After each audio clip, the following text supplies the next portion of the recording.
Welcome to Nick's Scary Stories, where tonight's first tale comes from a quiet residential block just west of downtown Bakersfield. The kind of neighborhood where every porch has a wind chime, and the crickets chirp just loud enough to make you feel safe, until they don't.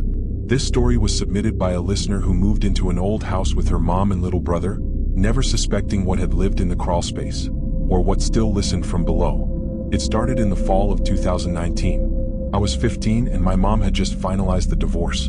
We moved into a rental on Westwood Street, a one-story house with a red roof, peeling shutters, and a front lawn that hadn't seen a sprinkler in months. I didn't mind. It was quiet. See, at least that's what I thought at the time. The house was built in 1948. You could feel it in the floorboards. They creaked no matter how careful you were. The hallway dipped a little in the middle, and every door had to be yanked closed just to latch.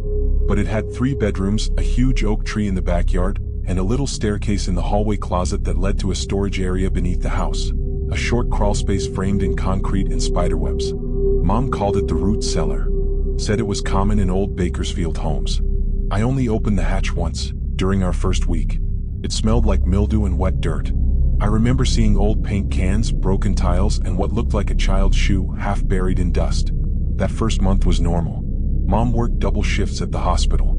My little brother, Isaac, went to elementary school down the street. And I'd walk home from high school by 3:30, get the mail, and be alone in the house for about 2 hours before they came back.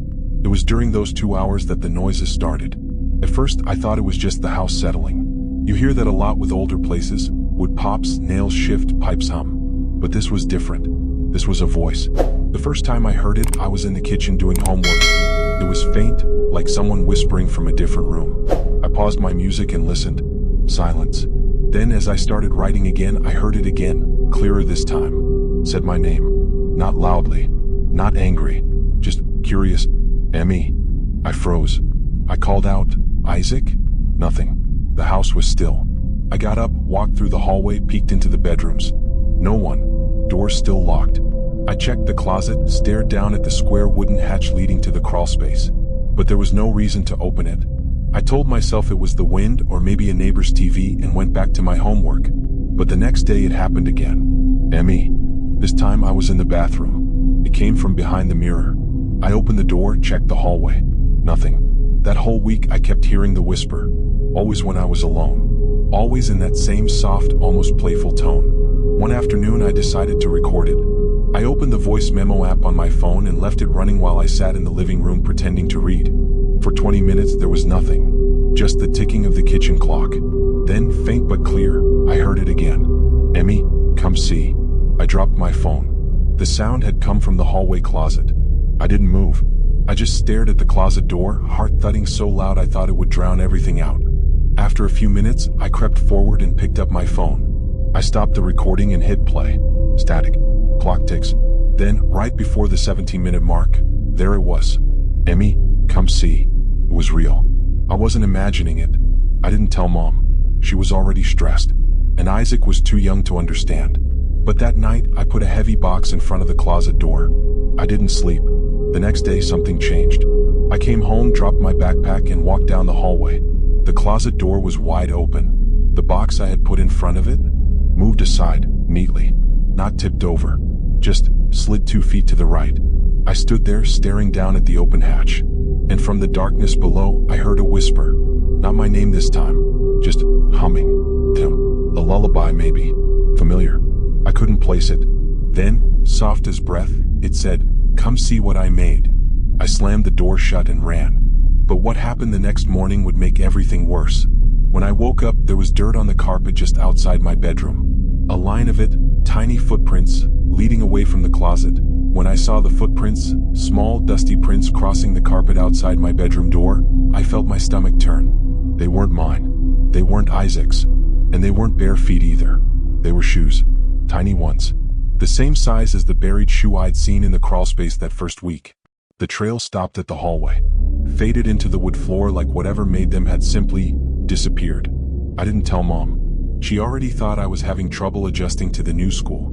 I couldn't make her think I was losing it, but I did check every window, every lock. I even pulled the closet door open in daylight, this time armed with my phone's flashlight. I stared down at the hatch. My hand hovered over the handle, but I couldn't open it. Not alone. That night, I shoved a chair under the doorknob and tried to sleep.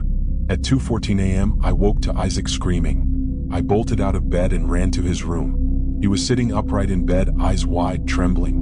When I flipped on the light, he pointed at the vent on the wall across from his bed and said, "She was in there." "Who?" He shook his head, lip quivering. "The girl." I hugged him, tried to calm him down. I told him it was a bad dream, that everything was okay. But I knew he hadn't imagined it, because when I turned to look at the vent, I saw it. Smeared across the metal slats were 4 dirty fingerprints, small, like a child's. Just beneath them, scrawled in black crayon, was a single word: down. I didn't sleep the rest of the night. The next morning, I stayed home while Mom took Isaac to school. I couldn't pretend anymore. I had to know what was under that hatch. I grabbed my phone, turned on the flashlight, and opened the closet.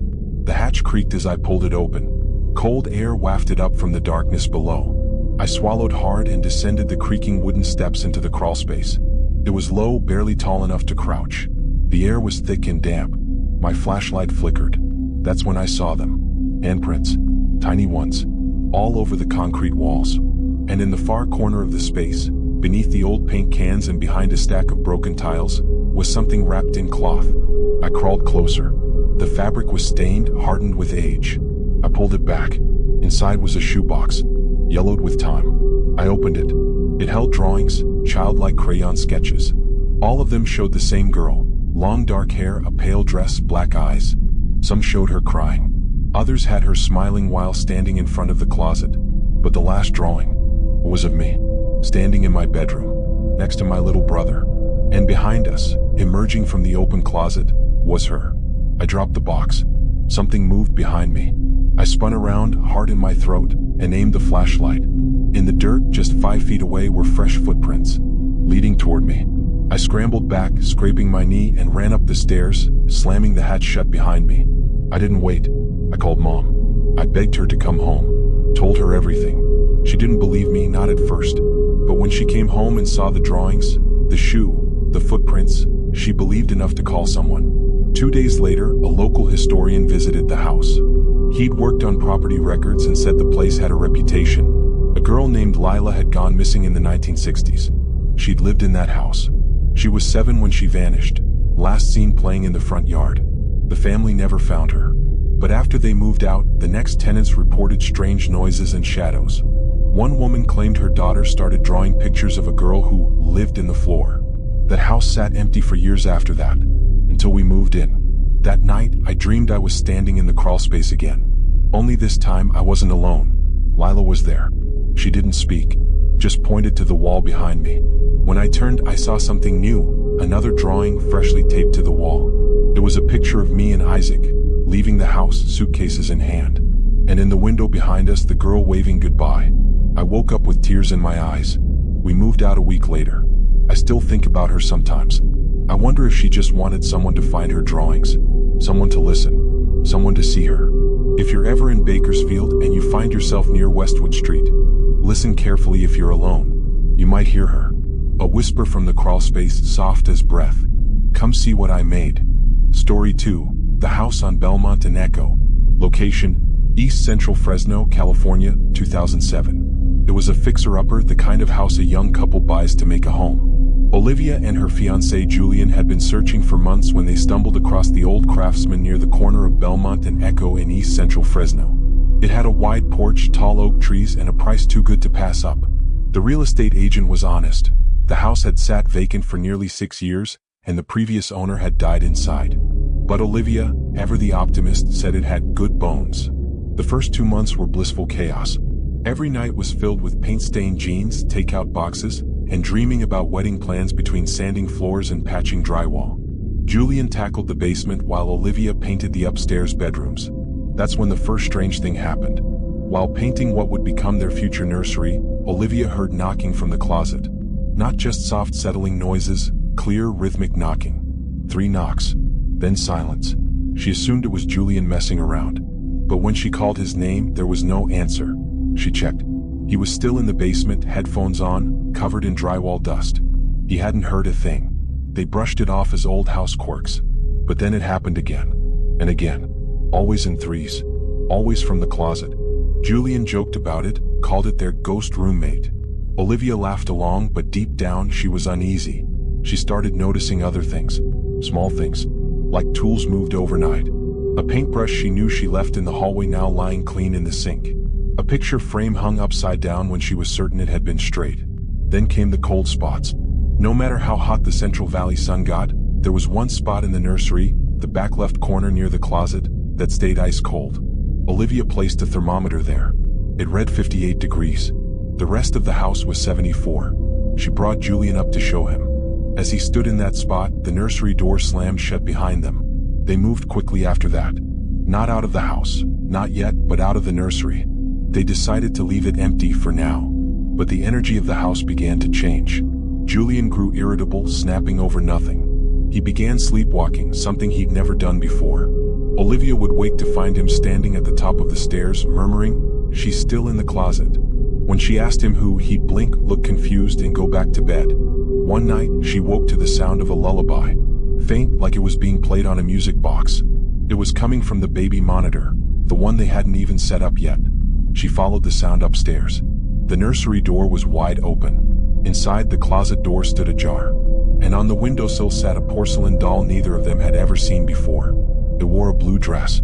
Its mouth slightly open, glass eyes staring across the room toward the crib they hadn't yet assembled. Olivia screamed. They checked the house. Every window was locked. Every door secured.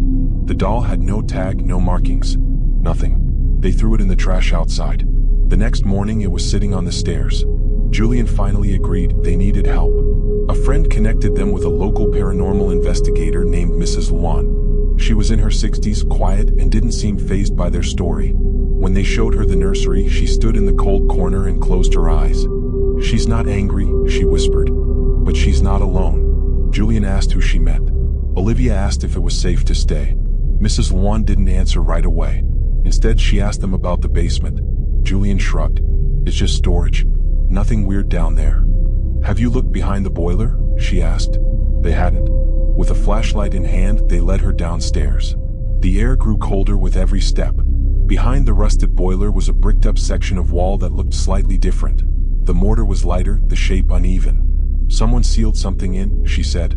They called the authorities the next day. A crew came out, unsure what to expect. When they broke through the bricks, they found a small hidden room, no bigger than a closet. Inside was a child's wooden rocking chair, a cracked mirror, and dozens of crayon drawings lining the walls. Each one showed the same image.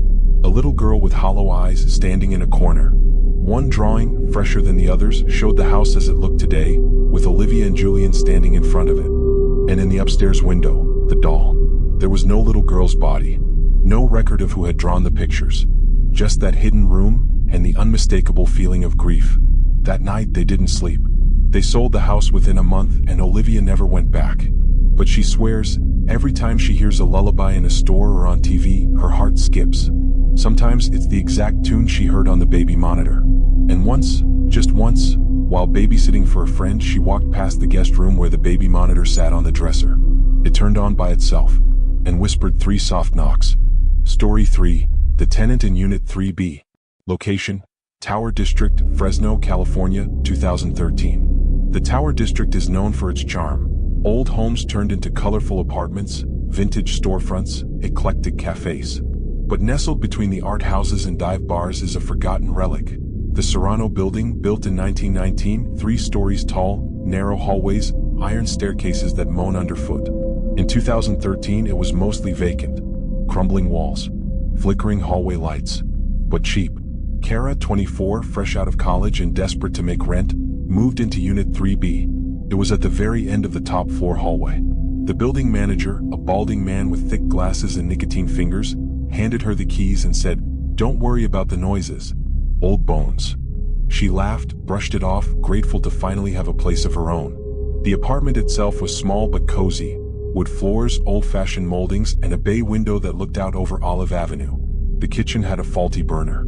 The closet door never fully shut. But she was young, optimistic, and mostly just relieved to stop couch surfing. Her first night there, she heard someone whispering. It was nearly 2 a.m. She was reading in bed when it came through the paper-thin walls. Soft, drawn out, like a man humming low beneath his breath. She pressed her ear to the wall. The sound stopped. The next day she met her neighbors. Only one other tenant on her floor, a retired woman named Alma in 3A. Alma seemed nice but distant. When Kara asked who lived in 3C across the hall, Alma went quiet. "That unit's sealed," she said. "Been locked since before I moved in." Kara didn't press. That night, the whispering returned. But this time it came from inside her apartment. She bolted upright in bed, heart pounding, the sound now coming from inside her closet, the one that never fully shut. It creaked open slowly, inch by inch. She stared, paralyzed. Nothing was there. No figure. No breeze. Just darkness. She chalked it up to sleep paralysis. Stress. New surroundings. But the noises continued. Every night. One time she swore she heard someone breathing under her bed. Kara began sleeping with the lights on. Her phone flashlight became her nighttime companion. Every evening before sleep, she checked behind the curtains, under the bed, inside the closet. Just in case. Things escalated on her third week. She came home from work one evening to find the apartment colder than usual. She adjusted the thermostat, still cold. She took a hot shower, stepped out, wiped the mirror, and noticed something drawn in the condensation. 3 letters. 3C. She stood there, wrapped in a towel, trembling. She hadn't written that. No one else had been in the apartment. She grabbed her phone and texted Alma. "Did the landlord ever open unit 3C?" A minute later, Alma replied, "Don't talk about that room." No explanation. Just a warning. Later that night, while scrolling through old Yelp reviews of the Serrano building, she stumbled across one from 2009. "I lived in 3B for 6 months. Kept hearing things in the walls. Thought I was going crazy until I heard someone crying in the unit across from mine. Told the manager. He just said, 'No one lives in 3C. Another said, "There's a man who walks the hallway around 3 a.m. tall, silent, wearing a coat. But when you step into the hall, no one's there." Kara barely slept. Her dreams became vivid. A man standing at her window, not looking in but looking out. As if something inside the apartment terrified him. Then, on the 6th Friday, she came home to find her door slightly ajar. She always locked it. Always. The chain was still latched from the inside. She stepped in slowly, phone light on, scanning every corner.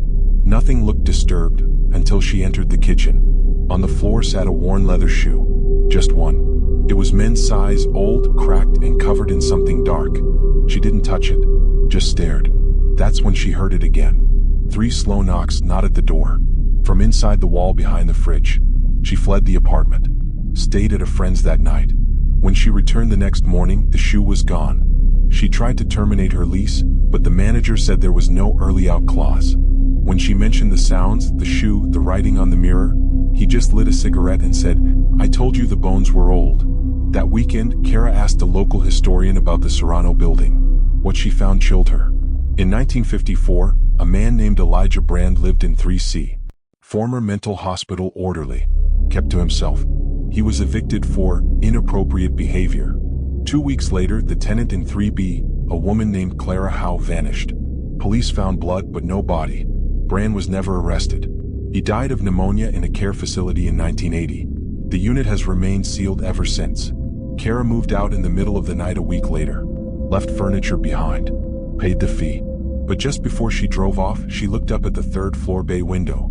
And in the window across the hall, Unit 3C, someone was standing behind the curtain. Watching. Story 4, The Crawl Space Below. Location, Van Ness Extension, Fresno, California, 2007. The Van Ness Extension is one of Fresno's most sought-after areas. Wide streets, large lots, gated communities. The kind of place where neighbors wave from behind white fences and sprinklers hum at sunrise. It's not the sort of place you expect a haunting. But evil doesn't care about zip codes, and in the fall of 2007, something beneath a house on West Browning Avenue began to make itself known. Darren and Melissa had just moved in with their 2-year-old son Noah. Darren worked construction, and Melissa was a part-time nurse. It was their dream home, 2,500 square feet, vaulted ceilings, a finished basement, and best of all, a big backyard. They were the first to rent the place since the previous owner had passed away. The first sign that something was wrong came from Noah. Kids babble. Kids make things up.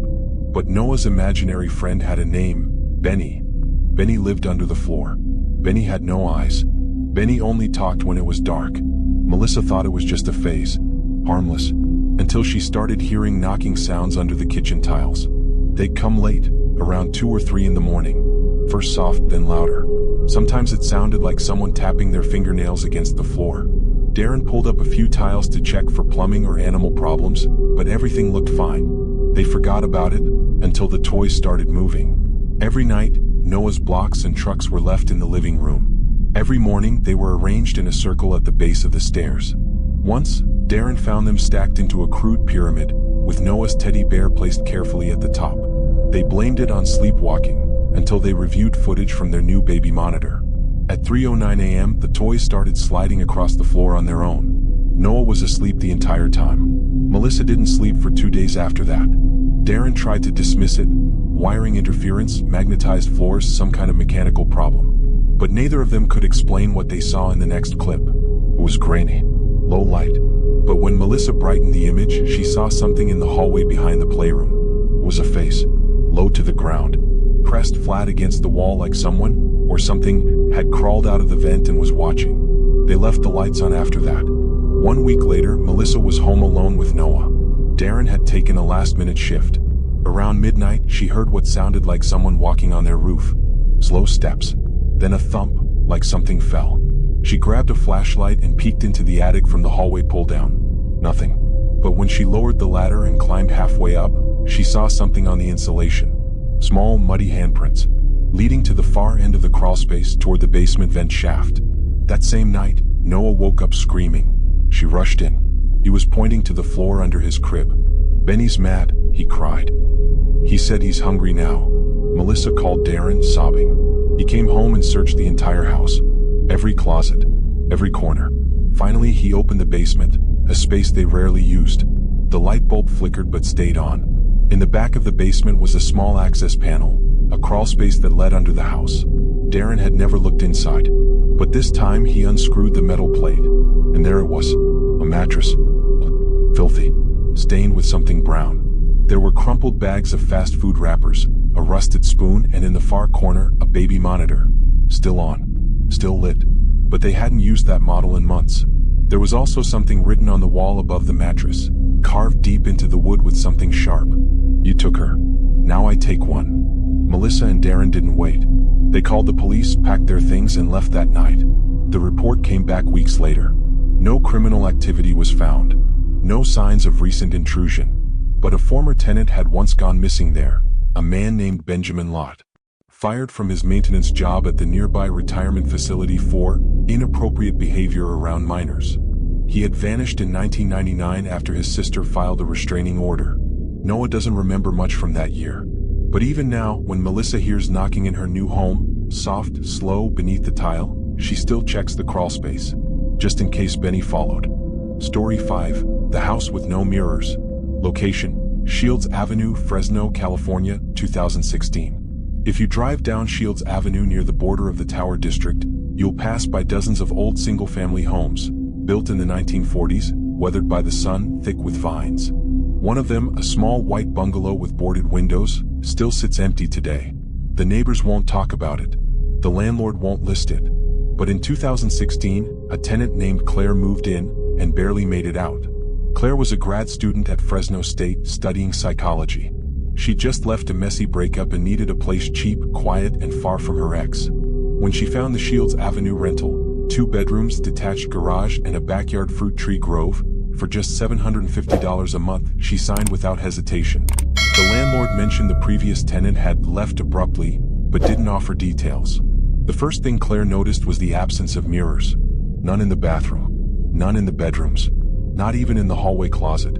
The medicine cabinet had been replaced with a smooth wooden panel. Odd, but maybe the last renter was superstitious, so she brought her own. She hung a small makeup mirror above the sink that same night.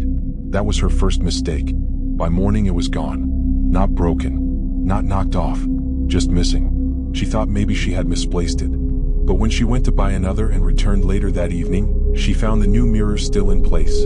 Only now, a smear of something oily ran across its center. Like a handprint, but smaller than a child's. She hadn't touched it. She wiped it clean and went to bed. At 2:37 a.m., she woke up to a soft noise. A knock. It wasn't at the front door.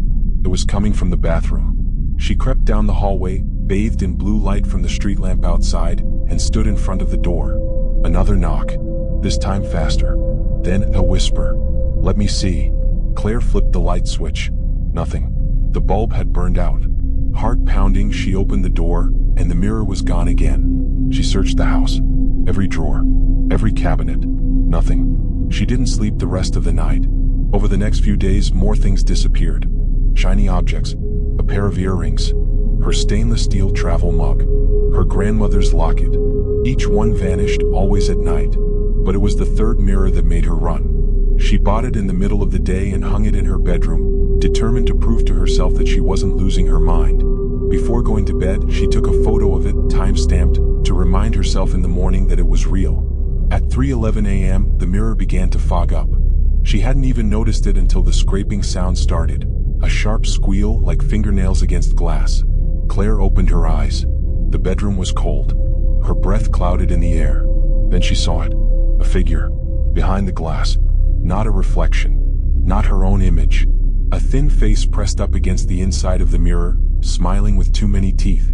The eyes were hollow. The skin was cracked like porcelain. It tilted its head, and behind it, there was no bedroom, just a pitch-black void. It reached toward the glass. From the inside. Then, from the corner of the mirror, a hand emerged. Pale. Rotting. Slender fingers curled around the edge as if trying to pull itself through. Claire screamed, tore the mirror off the wall, and threw it onto the floor. It didn't shatter. Instead, it just vanished. No shards. No frame. Just empty carpet. She packed a bag and stayed in a motel. The next day, she returned with 2 friends to collect the rest of her things. They found the house freezing cold, despite the 90-degree summer heat. On a whim, one of her friends opened the medicine cabinet Claire had mentioned. It was sealed with old nails.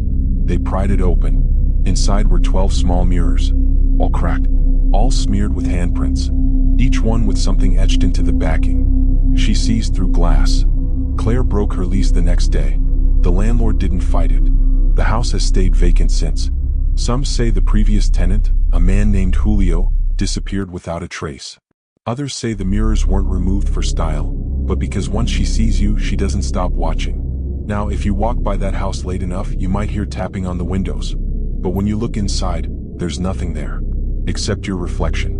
Smiling back that if you enjoyed this episode of Nick's Scary Stories, make sure to subscribe, leave a comment telling us your favorite story, and share it with someone brave enough to sleep with the lights off tonight.